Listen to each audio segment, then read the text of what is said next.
grand dialogue. Sigi Kafoba. Le grand dialogue, l'émission de débat du studio Tamani sur votre radio. Sigi Kafoba. Le grand dialogue. Comment réussir un référendum apaisé? Sur le thème du grand dialogue de ce soir, les Maliens sont appelés à répondre par oui ou non au projet de constitution par référendum le 18 juin prochain. Cette nouvelle date a été annoncée par les autorités de la transition après un deuxième report. Le projet de constitution est contesté par des associations musulmanes alors que des regroupements politiques demandent d'abandonner l'initiative de changer la constitution. Alors comment concilier les positions? Comment réussir un référendum un scrutin référendum apaisé? Où en sommes-nous avec les préparatifs du référendum? Cette nouvelle date sera-t-elle maintenue? Le grand dialogue de Studio Tamani réfléchit sur ces questions. Nos invités, Dr Ibrahima Sango de l'Observatoire pour les élections et la bonne gouvernance, Issa Kaodjim, porte-parole de l'appel du 20 février 2023 pour sauver le Mali, Dr Adama Traoré, président de la coordination des associations et regroupements de la société civile, CARSOC. L'autorité indépendante de gestion des élections a décliné notre invitation, affirmant qu'elle ne pourrait être partout. Une déclaration du président Maître Moustapha Assissé. À la présentation, je suis Imrana Kilomega, invité auditeurs, téléspectateurs. Bonsoir et bienvenue. Le grand dialogue. Issa Kaodjim, quelle appréciation faites-vous de l'annonce du 18 juin pour le référendum constitutionnel? Merci. Permettez-moi tout d'abord de saluer vos téléspectateurs et vos auditeurs et saluer tous les Maliens résidant au Mali et à l'extérieur.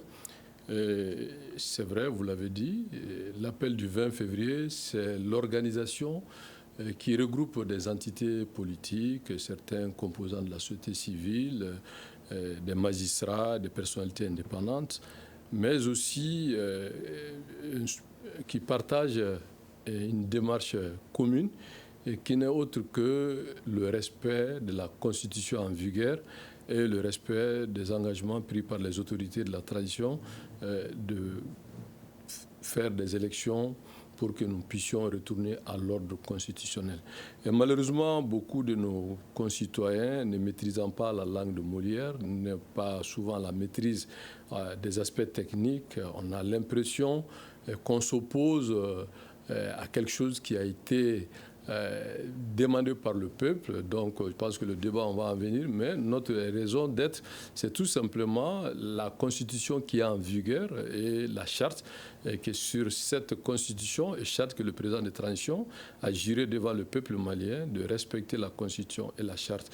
Et cette Constitution dit très clairement dans ces articles que je vais laisser peut-être Sango en développer, mais c'est très clair parce que cette Constitution en vigueur dit que pour des réformes ou changements de constitution, c'est des prérogatives du président de la République. Qui parle du président de la République parle d'un président qui a été élu dans les urnes. Qui parle de l'Assemblée nationale, c'est les députés qui ont été élus par le peuple malien. Donc ce sont ces deux institutions qui ont cette possibilité, cette légitimité devant cette constitution. Et malheureusement, ce que nous voyons aujourd'hui, c'est vraiment, comme Obama l'a dit, au lieu qu'on ait le souci des institutions fortes, on est en train vraiment de retourner à la culture des hommes forts. Donc pour nous, référendum, dans le fond et dans la forme, c'est illégal, ça viole la Constitution et ça ne résout pas le problème de l'insécurité, ça ne résout pas le problème de vie chère, ça ne résout pas le problème de vivre ensemble, ça ne résout pas le problème d'accord d'Alger. En somme, ça ne fera qu'exacerber la crise qui existe déjà parce que la classe politique est divisée, la société civile est divisée, les religieux sont divisés. Alors sans compter, que Dieu nous en garde, qu'il y ait d'autres vraiment crises qui n'est pas de nature à rassurer le peuple malien. Donc pour nous, vraiment, c'est un faux débat, mais c'est seulement une volonté des militaires qui confisquent le pouvoir à travers cette tentative que j'appelle de coup d'État démocratique au peuple malien. Donc vous êtes en train de mettre en doute la légitimité des autorités initiatrices de ce référendum. Mais je suis quand même membre fondateur du M5 RFP, je suis membre fondateur du Troïka, j'ai été 4e vice-président du CNT, je sais de quoi je parle. D'accord. Alors, Adama, pour Issa Kaodim, ce référendum n'a pas droit d'être lieu. Alors, quelle appréciation faites-vous de cette date annoncée pour le référendum constitutionnel? Merci. Je me joins évidemment pour vous remercier d'abord pour votre invitation. Merci. Et également les auditeurs, les saluer, n'est-ce pas, pour leur présence à notre écoute. Moi, ma démarche, je suis pour la relecture des 7 lois fondamentales. Je suis pour à ce qu'on puisse réviser cette constitution-là. Pour la simple raison que mon débat ne commence pas aujourd'hui.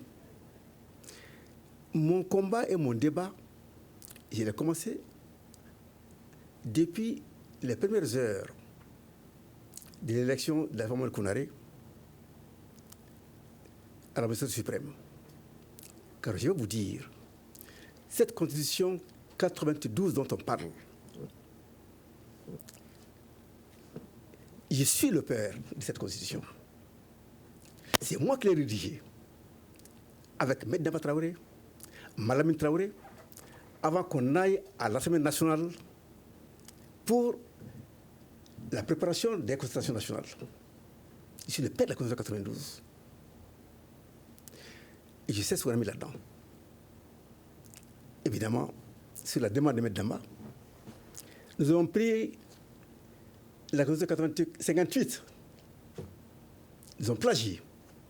Nous avons travaillé cette Constitution-là. Pour moi, c'est un devoir. C'est presque ma conscience qui m'appelle. La Constitution 92 est une constitution d'intellectuels. Nous avons pris des activités qui nous arrangent là-dedans. C'est ça qu'on a amené à l'Assemblée nationale, où était la conférence préparatoire et la conférence nationale. Je faisais partie de la commission Constitution, dirigée par Manassa Dayo, avec un rapporteur Ouafi. J'étais le vice-président, quand j'étais là-dedans pour défendre mon texte. En résumé, quand nous avons fini de travailler sur cette constitution, j'ai exigé de la présidente, pour la restitution au niveau de la conférence nationale, que la relecture soit immédiate dès l'élection du nouveau président, après la transition. Ça a été mon combat. Donc, après l'élection de la femme Kounaré, j'ai laissé passer 2 ans, mais 94-95, j'ai déjà abordé Alpha pour immédiatement préparer le référendum constitutionnel. Il faut relire. Alors maintenant, on me dit, oui, je ne suis pas dans ce schéma des jeunes qui sont là, ils dissous. Non.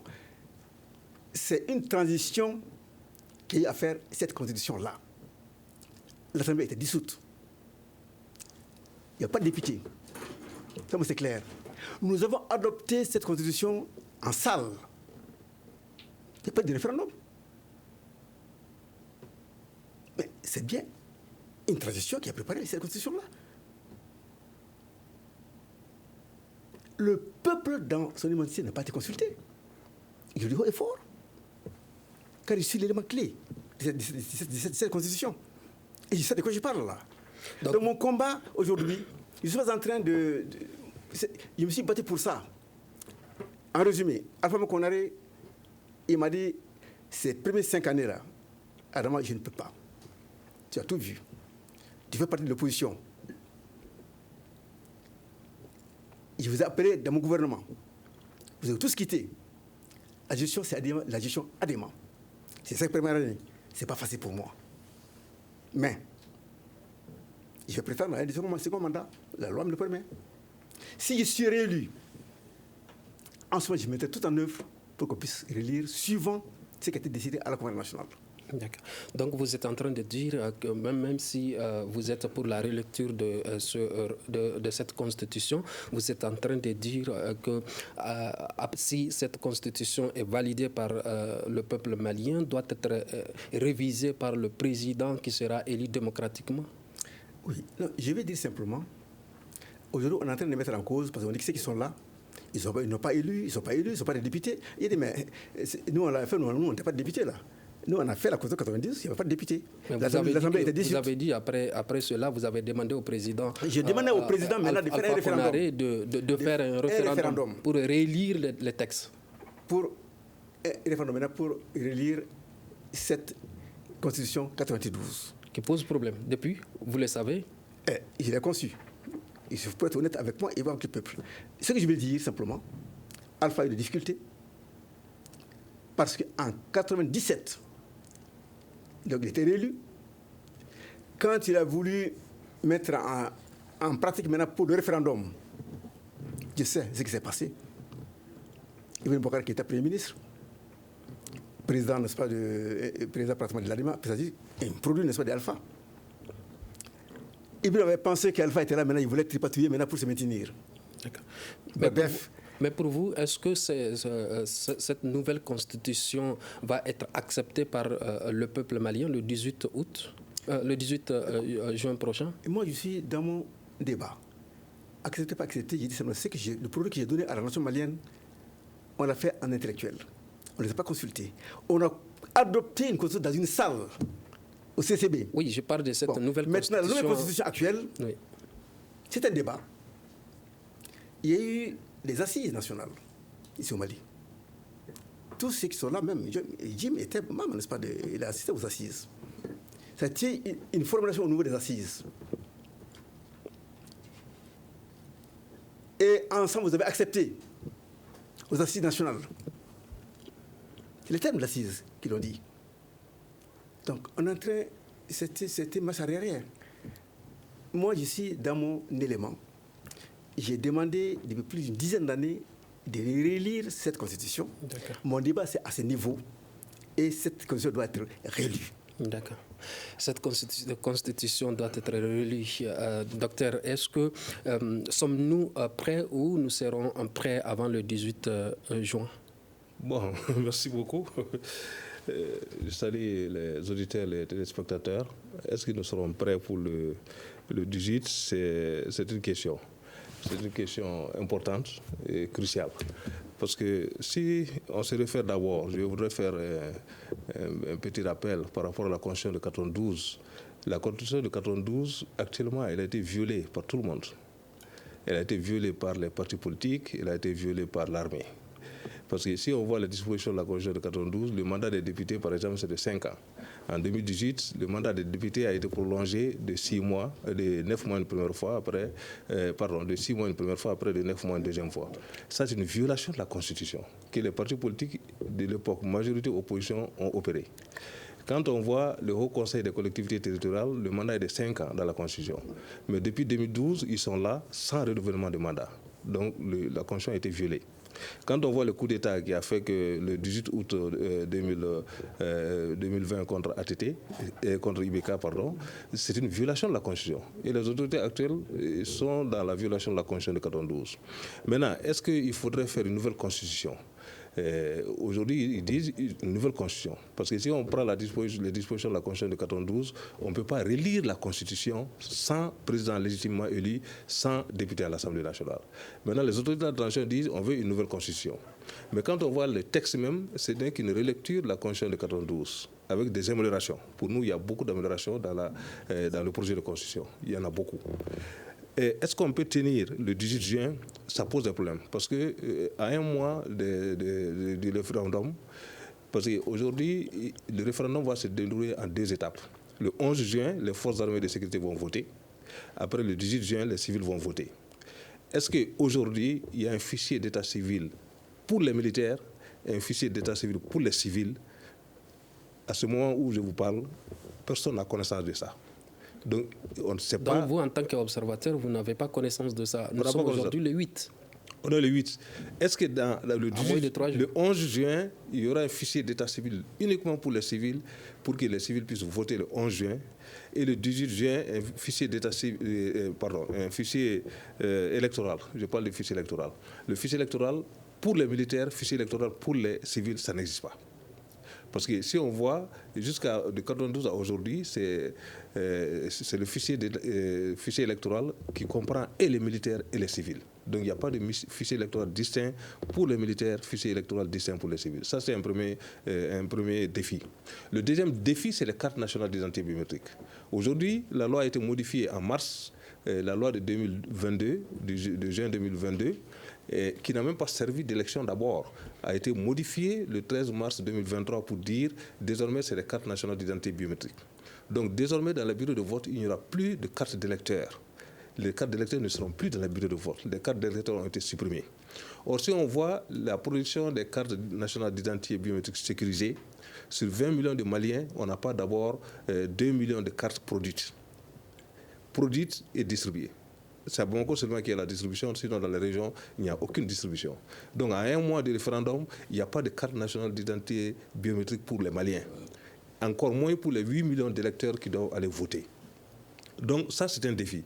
Le troisième défi, c'est l'EGE, l'autorité indépendante de gestion des élections. Tout à fait. Alors, selon vous, quel va être le rôle de l'EGE dans l'organisation de ce scrutin? Les rôles sont précisés dans la loi électorale. L'article 4 de la loi électorale dit que c'est l'EGE qui est en charge de la gestion des élections en République du Mali. Donc, c'est l'EGE qui doit donner un calendrier électoral, c'est l'EGE qui doit organiser les élections, que ce soit le référendum et puis les autres élections. Les membres des bureaux de vote, c'est l'EGE. Les résultats des bureaux de vote, c'est l'EGE. La proclamation des résultats provisoires, c'est l'EGE. Donc l'EGE a un grand rôle. Mais à côté, il y a le ministère de l'administration territoriale qui s'occupe de toute la logistique afférente aux élections.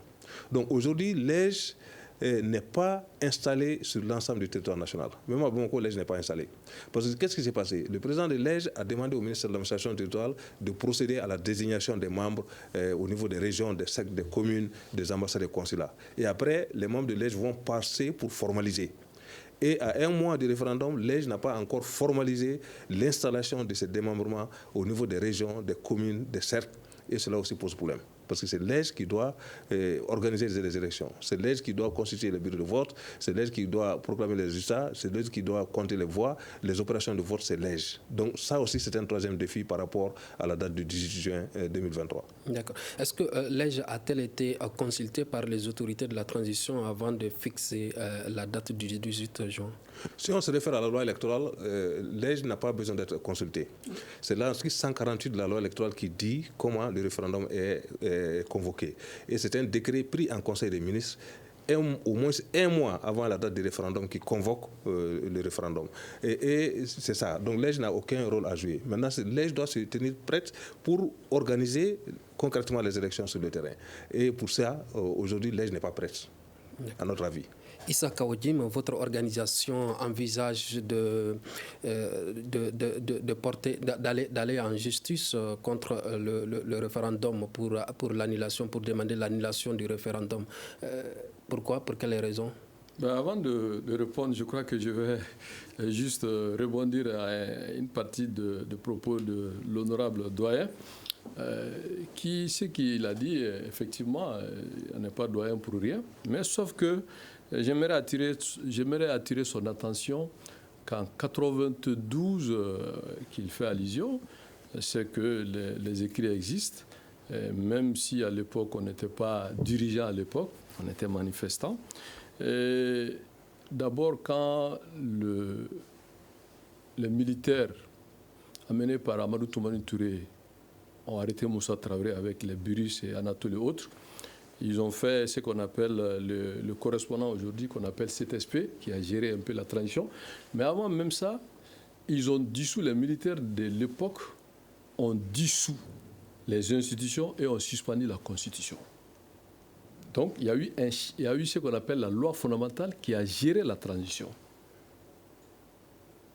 Ça, quand même, il faut le dire. Donc c'est différent de cette transition, parce que cette transition n'a pas remis en cause la Constitution de 92.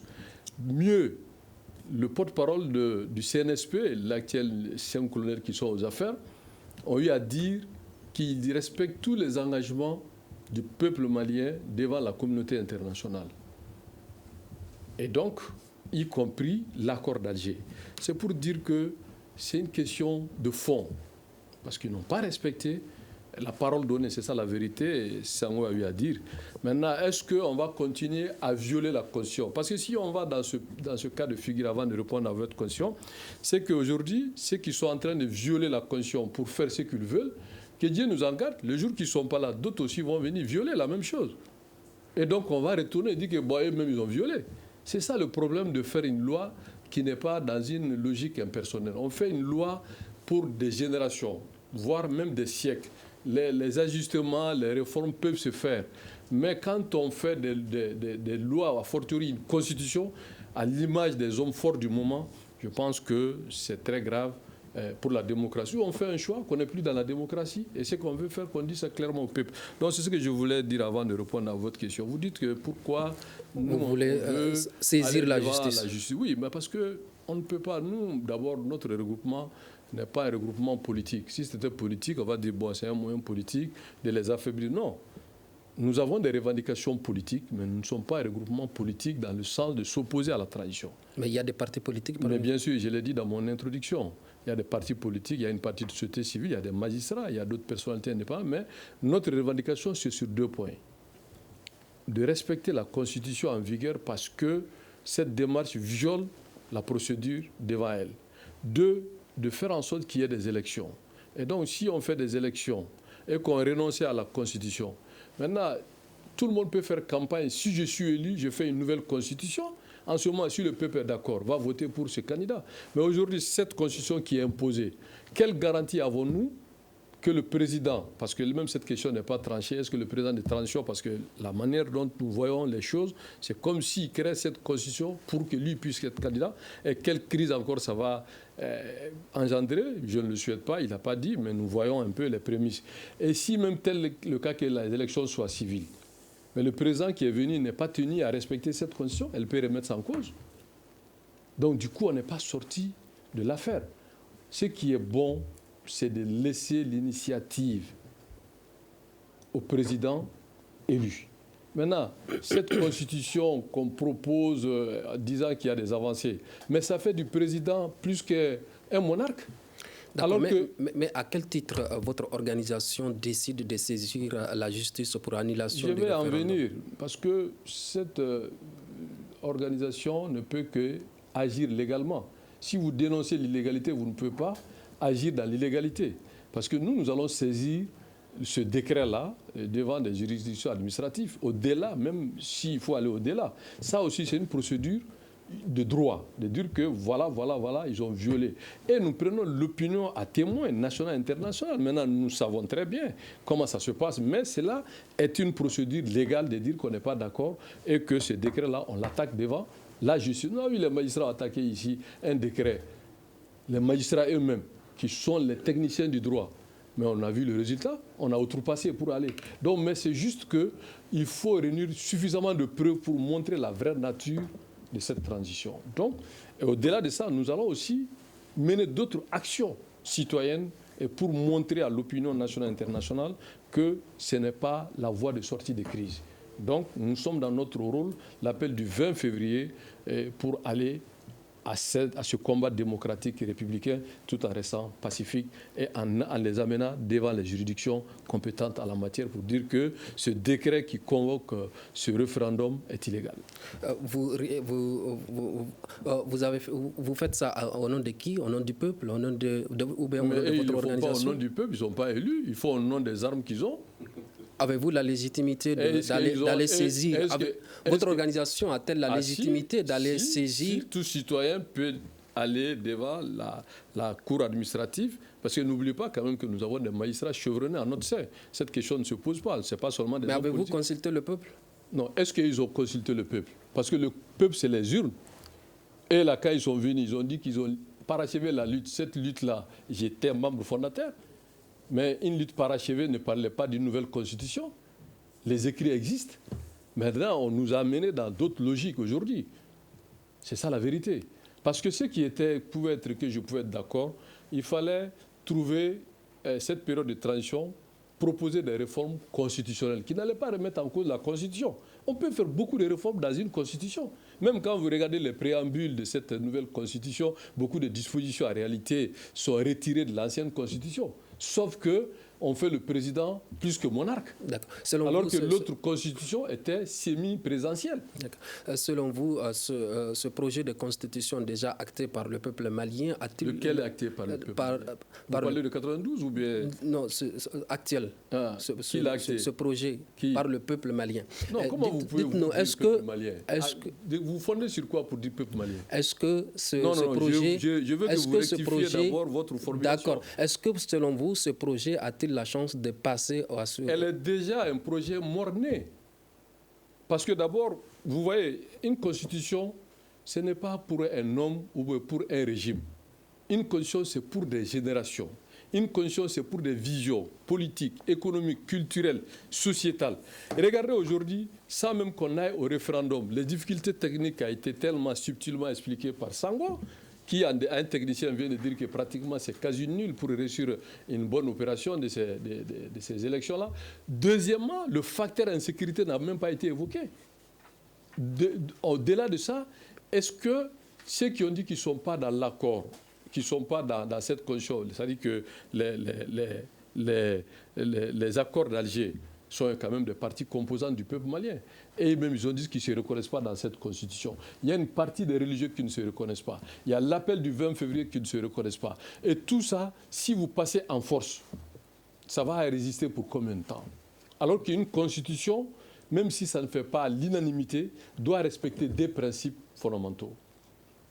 La légalité dans la procédure et l'adhésion de la majorité du peuple pour sa promulgation d'un tempo démocratique. D'accord. Docteur Adama Traoré, est-ce que ce projet de nouvelle constitution est-il un projet mort-né, comme l'a indiqué Issa Kaoudim? Bon, vous savez, chacun exprime sa pensée, son désir, son vouloir. Avec les réalités, c'est autre chose. Et je constate, puisqu'il a fait un petit peu allusion à mon intervention par rapport à la Constitution 92. Je répète, nous n'avons pas consulté le peuple malien quand le CSP, avec Ahmed Touré en tête, on a adopté cette Constitution 92. Je répète, ça a été consulté, accepté dans une salle auprès de la culture. Alors, qu'on vient me dire ici que ceux qui sont là, ils violent parce que ils sont en porte-à-faux avec la loi fondamentale. Mais c'est une transition qui a conçu la loi fondamentale 92. C'était conçu avec le CSP et Ahmed Touré. Je vous répète, je suis à la base. Nous avons fait une constitution d'intellectuels de grâce. Dès l'instant qu'on dit, on consulte un peuple pour un oui, pour un non, vraiment, il n'y a rien de plus légal. Il n'y a rien de plus légal. Si tu es sûr de toi-même, ne passe pas le temps à critiquer, il est bon, il n'est pas bon, il veut ceci, là, ça, c'est zéro pour moi. À moins que tu aies une dent particulière contre Jean ou Paul. Il y a eu des assises nationales qui a regroupé quand même des alliances ici au Mali. Y compris, tout le monde était là aux assises. Les assises ont recommandé qu'il y ait une relecture de la loi fondamentale. Vous étiez présent à cette époque-là. Vous êtes allé maintenant au CSP, membre là-bas. Non, mon problème se résume en quelque chose de bien précis. C'est pourquoi je dis que je viens dans ce débat-là, parce que moi j'ai commencé ce débat depuis fort longtemps. Ce document, le voilà.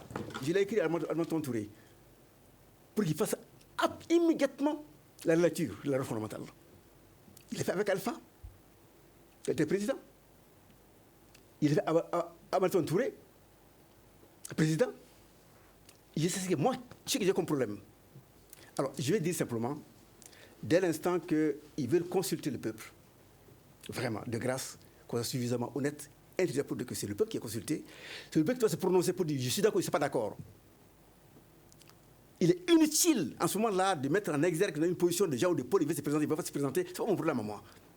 Notre constitution dit, quand tu es militaire, tu restes citoyen, tu restes malien, dans toute sa plénitude, En ce moment-là, tu enlèves tes galons, tu te présentes. Mon problème n'est pas à ce niveau-là. Vous avez dit et vous avez répété qu'en 92, vous n'avez pas consulté le peuple malien. Alors, comment s'organise un scrutin référendaire? Alors, maintenant, c'est par voie consultation du peuple. Il faut consulter le peuple. Parce que le référendum, la constitution, mais c'est la vie d'une nation. C'est le tout d'une nation. Ses réflexes, ses répondants, ses désirs. Le tout, c'est dans une constitution. Alors, aujourd'hui, ils en ont fait une nouvelle, même si les bases, n'est-ce pas, de l'ancienne constitution, il y a beaucoup d'éléments. Je suis à l'aise parce que Ouafi, qui a été comment on appelle ça là, le secrétaire au niveau de la constitution 92, Ouafi, c'est le même qui est encore là. C'est pour ça que moi, je n'ai rien dit. Ouafi, c'est la base, c'est lui on a rédigé ensemble, c'est lui qui a conçu, c'est lui qui a mis en état pour qu'on ait à la conférence nationale. Et il est maintenant membre. Donc, il connaît parfaitement cette constitution-là. Laissez le peuple se prononcer. Si on veut être légaliste, on veut être correct, on veut être honnête, en ce moment-là, dès l'instant qu'on dit constitution un peuple-là, laissez qu'on consulte. Maintenant, la question qui a été posée, que mon collègue a répondu par rapport à la faisabilité. Oui, j'y arrive. Il disait tout à l'heure qu'il n'y a pas un fichier électoral disponible ni pour les militaires ni pour les citoyens lambda. Alors, dans ce cas de figure, comment peut-on aller dans un référendum s'il n'y a pas de fichier, encore moins les cartes biométriques qui ne sont pas disponibles? On est là, on est tous maliens, on vit ensemble, on verra dans la pratique s'ils sont prêts ou s'ils ne sont pas prêts. De toute façon, en termes... Pro Bamara dit Bamanagana, il y a Famugula. C'est-à-dire quand tu remplis ta bouche, n'est-ce pas, de farine là, c'est que tu sais qu'il y a de quoi mouiller cette farine là. En ce moment-là, ne faisons pas une guerre d'opinion, une guerre d'attitude, une guerre de réflexion. Ils ont dit on peut faire, ok, mais nous constatons qu'il y a ça qui manque, ça c'est la réflexion normale, sans rentrer dans des critiques inutiles. On sait maintenant, vous avez dit que vous avez fait, mais donc il a parlé de fichiers, il y a des priorités à remplir. Alors, ils ont donné une date. C'est à nous de les voir à l'œuvre. S'ils vont pouvoir effectivement répondre à tout ce qui est comme manquement pour pouvoir réaliser leurs rêves, leurs objectifs. Si c'est fait, moi, je suis d'accord à ce qu'on réalise. C'est ça mon problème. Mais maintenant, l'organisation, c'est autre chose. Mais comment voyez-vous une élection référendaire sans un fichier électoral? Mais je vous dis, ils l'ont dit, il a donné à bonne escience, c'est exact. Je ne suis pas en train de poser des problèmes, le fichier électoral. J'ai dit simplement, si deux qui sont prêts, il faut que cet ensemble d'éléments soit pris en compte. Si cela n'est pas, c'est qu'il y a faute. Je suis d'accord sur ça. Je ne suis pas en train de voir comment on... Je dis simplement, le principe, je suis d'accord. Maintenant, la faisabilité, c'est quoi? Donc vous êtes pessimiste? Tous les éléments Donc vous êtes pessimiste quant à la tenue de ce référendum? Bon, pessimiste, c'est une façon de parler. On m'a annoncé qu'on peut le faire. Moi j'ai pour habitude, je respecte tout homme qui me dit, je peux faire ça. Si tu peux le faire, je te laisse faire jusqu'à ce que tu sois incapable de réaliser ce que tu as dit. Ensuite, je te prends en défaut. Voilà ce que tu as dit, tu ne peux plus le faire. Je ne suis plus d'accord avec toi. OK, mais pas avant. Docteur Sango, vous avez dit qu'il n'y a pas de fichier électoral, les cartes biométriques sécurisées qui ne sont pas encore disponibles pour tous les Maliens.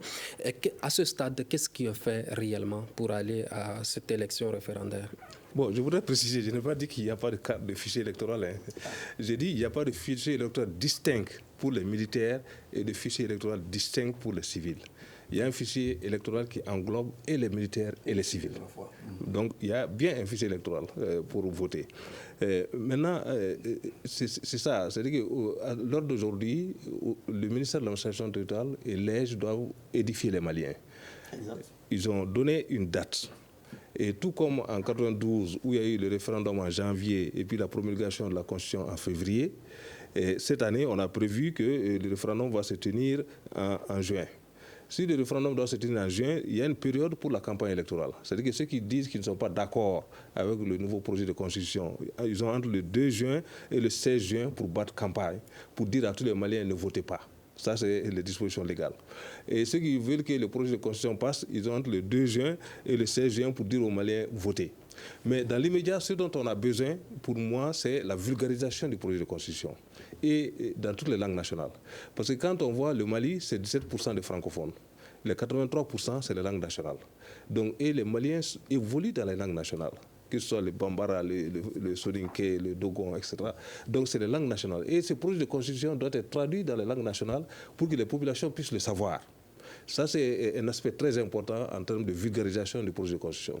La deuxième chose, c'est par rapport à l'accessibilité aux données biométriques. Vous savez, aujourd'hui, quand le gouvernement parle, il dit allez-y sur Internet, tapez le 36 223 pour savoir là où est votre carte biométrique, etc. Mais ça, c'est pour ceux qui sont instruits, ceux qui sont sur les réseaux sociaux. Mais et les cultivateurs, les pêcheurs, les agriculteurs, comment ils vont faire pour vérifier leurs données biométriques et puis pour pouvoir les valider pour qu'on ait les cartes nationales d'identité biométrique. Donc pour nous, ça a été une erreur de dire la carte nationale d'identité biométrique sera utilisée pour les élections et celle uniquement. Et ne sera pas disponible dans les bureaux de vote. Parce qu'à un mois, comment produire 8 millions de cartes d'identité biométrique pour les Maliens, comment les distribuer pour que chacun vienne le jour du vote avec sa carte devant le bureau de vote. C'est un très grand problème. Et si les autorités ne redoublent pas d'efforts, on n'a pas dit le 18 juin, ce n'est pas possible, mais il faut qu'ils redoublent d'efforts pour multiplier les points de distribution des cartes nationales d'identité biométrique sécurisées. D'abord, informer les Maliens combien de cartes ont été produites à ce jour, combien de cartes restent à être produites. Donc, ce travail d'information n'est pas là. Et s'il n'est pas là, ça pose des problèmes quant à la réalisation même des élections le 18 juin. En janvier 2023, vous avez dit sur ce même plateau que la date du 19 mars précédemment annoncée est irréaliste. Est-ce que vous êtes en train de dire également que cette date du 18 juin aussi est réaliste? Et en janvier, sur ce même plateau, j'avais dit le 19 mars, ce n'est pas possible. Pourquoi? Parce que dans la loi, l'EJ devrait avoir 6 mois pour être installé. Les coordinations dans les régions, les cercles. Et c'est en janvier 2023 que l'EJ au niveau national a été installé. Donc nous avons dit en ce moment, le plus tôt pour le référendum, c'est le 18 juin. Par hasard, la date du gouvernement a coïncidé avec cette date du 18 juin. Mais aujourd'hui, nous pensons que c'est possible. C'est possible pourquoi? Parce que l'EJ a été installé depuis le janvier au niveau national. Les démembrements, on a relu la loi pour dire qu'au lieu de 6 mois, c'est 3 mois pour les installer. Et aujourd'hui, sur l'ensemble du territoire national, les démembrements sont connus. Les membres ont été désignés, mais n'ont pas été installés par l'EJ. Et dans l'intervalle des mois, nous pensons que l'EJ peut multiplier les missions pour installer ces démembrements. Ça, c'est possible. Pour la production des cartes nationales d'identité biométrique, on dit que c'est avec une industrie, un opérateur économique malien. C'est possible de voir, est-ce que les 8 millions au moins qui vont voter, comment ils vont avoir leur carte nationale d'identité biométrique. Donc ça, c'est une grande sensibilisation qu'il faut faire, une grande mobilisation et des efforts du ministère de la Sécurité et du ministère de l'Administration territoriale pour qu'on puisse avoir les 8 millions d'électeurs pour que les gens puissent voter. À défaut de cela, il faut revenir, donc relire la loi électorale dans l'espace des mois, relire la loi électorale pour dire non, les cartes d'identité biométrique seront disponibles dans les bureaux de vote. Parce qu'en 2013, les cartes NINA étaient disponibles dans les bureaux de vote et ça a facilité le vote. Maintenant, en 2023, on peut dire les cartes nationales d'identité biométrique seront disponibles dans les bureaux de vote pour les gens qui n'ont pas pu les retirer avant. Tout ça, c'est des mesures que le gouvernement peut prendre. D'accord. Issaka Odjima, comment faire pour concilier votre position avec celle des autorités de la transition pour aller à ce référendum constitutionnel? Vous savez, c'est une question de principe. Nous ne sommes pas là à un marchandage. Et je pense que c'est ce que nous avons eu à dire. Tout le monde est d'accord que nos institutions n'arrivent pas à résister à des crises. C'est parce qu'on n'a pas la culture, on n'a pas voulu aussi cultiver la culture des institutions. C'est seulement la forme. Dans le fond, c'est toujours la question de personne. C'est-à-dire que celui qui est chef est confondu à l'institution. Et ça a été dit ici par tout le monde, personne n'a remis en cause que ce qui est en train d'être opéré, c'est en violation de la Constitution. Donc si c'est en violation de la Constitution, on ne va pas, nous, si on est d'accord, ça veut dire que nous, on n'a pas de raison d'être en tant qu'appel du 20 février. Ça veut dire que nous-mêmes, on est en porte-à-faux. Pour nous, c'est un projet mort-né. Ça s'impose par la force. Et ça va résister combien de temps? Parce que nous avons vu, Modibo Traoré est tombé avec sa constitution. Moussa Traoré est tombé avec sa constitution. Ibeka vient de tomber avec la constitution de 92. Et aussi la durée, c'est-à-dire que la durée de vie de cette constitution, c'est combien de temps? Ce n'est pas une question de personne. Il est temps que, pour une fois, nous les Maliens, que nous définissons ce que nous voulons. Sans qu'on rentre dans des questions de personnes, d'ego, de ressentis, ou alors, je l'ai dit, et c'est moi qui l'ai dit, il faut qu'on le fasse. Donc il n'y a pas de moyen pour concilier votre position à celle des autorités? Il est très simple, c'est de renoncer à cette affaire-là. C'est parce que vous savez, il y a une citation... Mais vous venez d'entendre Adama Traoré qui disait tout à l'heure que ce projet de constitution, la constitution actuelle avait des problèmes depuis lors de sa conception, où il avait demandé au président de transition, le président de la République à l'époque, Alpha Oumar Konaré, de réviser le texte. Oui, mais ce qu'il n'a pas dit, je ne vais pas polémiquer avec lui. Il était aussi avec Sanogo. Qu'est-ce qu'il a dit à Sanogo? C'est-à-dire que la question n'est pas là. La question aujourd'hui... Nous, les Maliens, on est dans la culture tout simplement de coup d'État. Ça va commencer aujourd'hui. Modibo a fait un coup d'État, lui, on lui a fait un coup d'État. Moussa Traoré a fait un coup d'État, lui, on lui a fait un coup d'État. Tété a fait un coup d'État, on lui a fait un coup d'État. Sanogo a fait un coup d'État, on lui a forcé à donner le pouvoir. Et donc aujourd'hui aussi, le CNSP a fait un coup d'État. Est-ce qu'on va continuer perpétuellement dans les coups d'État? Mais vous avez soutenu ce coup d'État. Nous avons soutenu, non. Nous avons créé, parce que, vous savez, si on revient dans ça, on sort du sujet. Vous avez même défendu la candidature du président de la transition. Vous avez même demandé à ce que... J'ai eu à dire ici, non, je ne me réunis pas. Je veux pas. Mais pourquoi aujourd'hui, ce même président demande au peuple d'aller en référendum et vous dites que c'est un projet mort-né? Vous pouvez me laisser parler, parce que là, vous sortez du débat. Non, vous sortez du débat parce que vous dites que je l'ai soutenu. Parce que je suis obligé de répondre. Si je réponds, je sors du débat. Mais je vais répondre, juste une parenthèse. J'étais membre du M5, pas n'importe quel membre fondateur. Moi, on m'appelait le numéro 10. Et quand il y a eu, les militaires sont venus, ce qu'ils ont dit, j'ai cru, de bonne foi. Et je les ai soutenus, je ne regrette rien. Parce que c'est eux qui pouvaient mettre tout le monde d'accord. Non seulement l'armée est un corps neutre, c'est le corps le plus organisé, et la crise est réelle, est politique, est sécuritaire, et même sociale. Donc c'était mettre tout le monde d'accord pour nous sortir de la crise, et j'ai cru que le CNSP pouvait le faire. D'accord. Maintenant, non, vous ne pouvez pas me dire de dire quelque chose et puis dire d'accord, je vais répondre à cette question. Donc je l'ai fait. Et ensuite, moi-même, quand j'ai vu que la tournure a pris des choses, je me suis opposé, on m'a destitué, on m'a mis en prison. Et depuis lors, je suis sorti, j'ai demandé pardon au peuple malien et de revenir à la démocratie et à la loi. Parce que j'ai vu que ce qui nous protège, c'est les grandes institutions et non les hommes forts. Donc ça, c'est une parenthèse. Maintenant, pour répondre à votre question, vous avez posé la question de savoir... ils ont dit le peuple. Parce que vous, là, on dirait qu'on vous a dit de dire au peuple. Est-ce que vous êtes un journaliste ou vous êtes un affidé du pouvoir? Allez-y, c'est Mais comment ils peuvent être du pouvoir? C'est 5 militaires appelés CNSP qui font un coup d'État sur la lutte du M5 que nous étions. Et quel peuple? Qui les a élus? Non. Ils ont le pouvoir des armes. Parce qu'ils ont les armes, ils mettent tout le monde d'accord. Écoutez-moi. 2 minutes. Voilà, donc pour répondre, pour nous, l'appel du 20 février, c'est une chose. Ce projet est un projet mort-né. Ça va s'imposer peut-être par la force, mais sa durée de vie, c'est combien d'années? Dieu le sait. Donc pour finir, nous, l'appel du 20 février, nous restons sereins, nous restons légalistes, mais nous pensons que accepter d'aller à ce référendum, c'est faire un coup d'État à la démocratie. D'accord. Faire un coup d'État à la démocratie, y a-t-il une chance que ce référendum réussisse? Ça, c'est la volonté d'un peuple. Dire autre chose, tu es dans le décor. On va consulter un peu sur son avis, oui ou non. Mon problème s'arrête au niveau d'un peuple. Maintenant, vraiment, il faut qu'on soit nous-mêmes. Alors, il y a des positions caractérisées, personnelles. Ça ne représente pas forcément l'avis de tout un peuple. Hein. D'accord. Parce que, écoutez-moi bien, les associations, on sait les dimensions. Bamako ne s'arrête pas seulement le Mali ne s'arrête pas à Bamako. Hein.